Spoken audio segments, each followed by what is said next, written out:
Hi and welcome to Aquatic Mike. Today I'm bringing you a video of Hoplisoma gryphus fry development. I know it's been a while since I uploaded and I've taken a lot of footage for future videos, however I've not had time to compile it just yet. So hopefully I'll be bringing some more content out in some 4 weeks or so from when this video is recorded. Here we've got the fries at 7 days old. They're currently measuring 7mm total length. And I've since put in some sand in this tank. There's some rams on snails acting as a cleanup crew in the tank. And here the fry are at 1 month old. You can see that they start to resemble their parents. This is a lineage, they were lineage 6 prior, but they were moved to the Hoplisoma family, or lineage 9 at the revision. And in here there's both Ramson snails and Physa snails. However, the Physa snails, I would have wished that they weren't in there, but they don't do much bad in a tank with fry. And at first the fry were fed microworms, and they also got some ground up commercial foods together with some decapsulated Artemia. Gryphus comes, or the name Gryphus comes from the extended dorsal fin that the males get, and that I guess they thought they had a bit elongated pectoral fins or something. Comes from the mythological creature anyway.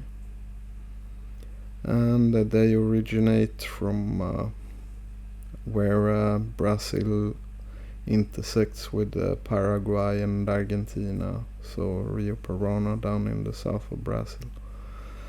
They were first thought to have originated from Peru, but apparently they were transshipped from Argentina to Peru and exported from Peru. They had the C number C7 and the CW number 24 prior to getting described. And other species that resembles this species is Longipinne, as they're now called. Previously Corydoras longipinnis, and also Palliatus. Corydoras palliatus, now more Hoplisoma palliatum. And here the fry are 2 months old, and the fry are currently in a tank with some other fry like Corydoras fuscugotatus and Osteogaster CW23/14. 14 I guess would be more correct to use, and there's also some eversi in here. At 1 month they measured 1.5 centimeters standard length, and now at 2 months they measure 1.7 centimeters standard length. We'll see footage from the fry, because I've raised a couple of batches, so there's footage from different tanks throughout the video. So they resemble a Longipinne and Palliatum, and they 3 species prefer cooler temperature, since they're from a rather subtropical climate, or since they're rather far south in South America. And they're not all that hard to breed. Just keep the temperature down, give them good food and good water, and that should be good. I guess some cool water changers won't do no harm either. They can be differentiated from Longipinne by the coloration along the lateral line. They've got much more small spots, and on the adults you'll see that there's 2 small spots towards the end of the lateral line towards the tail fin, and there's a sack of eggs if you saw some spots when I was zoomed in now, just in front of the fry. So that wasn't on the fish, and they put down a decent amount of eggs. It's not one of the species that just puts down 5 or 10 or so eggs at a time. They put down a bit more, and the eggs are quite small, or smaller than Ester by egg, at least. Larger than a pygmeus or So's egg, however. Currently some 2 months old footage. Now they're in another tank here with some brownstone snails acting as a cleanup crew. This is around about the time when I moved them out of this tank.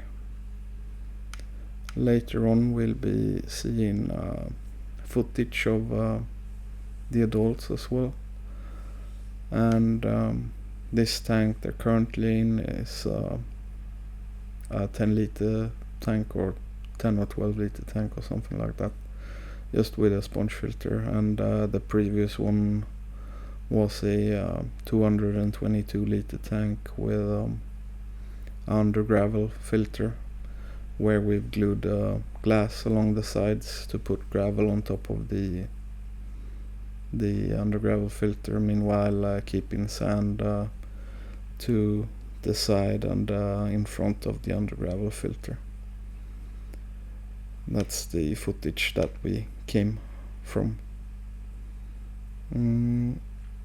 What else can be said regarding this? That small fry there is not a gryphus. The large one is a gryphus, however. Other ways of telling gryphus and Longipinne apart is that gryphus stays smaller than Longipinne. Longipinne gets more or larger blotches along the lateral line as well. The males of both Longipinne and gryphus get extended dorsal fins. It's not like a long fin variant, it's just how they are, how the males develop. The eggs measured 1.4 millimeter in size, and the mythological creature that I was talking about was a griffon. In a minute here we'll see the adults together with some other species of fish. The footage is taken in the same tank, but at 2 different times. So in the first clip the adults are in there together with some Corydoras simulatus, and they're also in there with some Osteogaster cygata, as they're now called, previously Corydoras cygatus. They'll be in an upcoming video, but here you can see some males with the extended dorsal fin, and in this clip they're a bit lighter colored as opposed to the next clip. In the next clip There might have been some algae on the glass on top that shaded them a little, I suppose.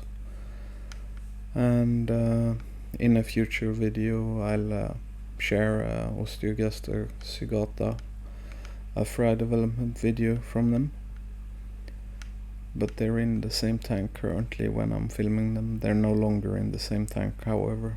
Now I keep gryphus in their own tank, and cygata is still in the tank that I'm showing you right now, together with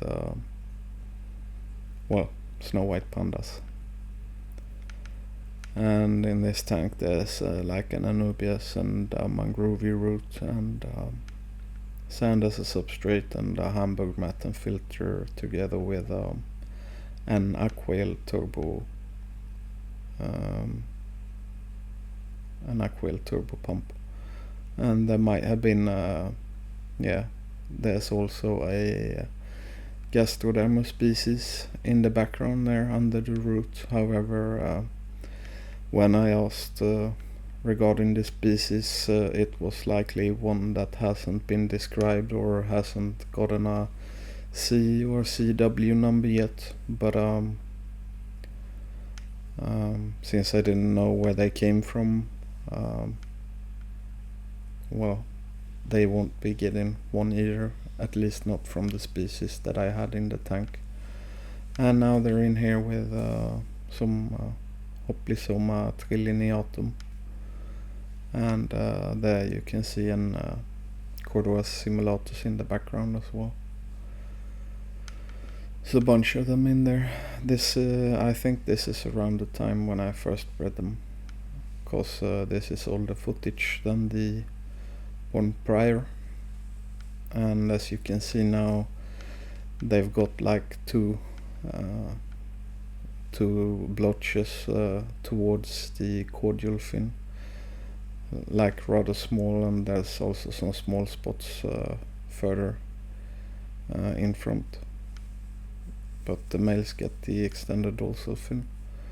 And in Longipinne, on Longipinne, which I hope to make a video of sometime in the future. I bred them already, but I might not have enough footage to make a video just yet, but hopefully comparing the two videos, if I ever get the other one released, you can kinda tell the difference between the two rather easy.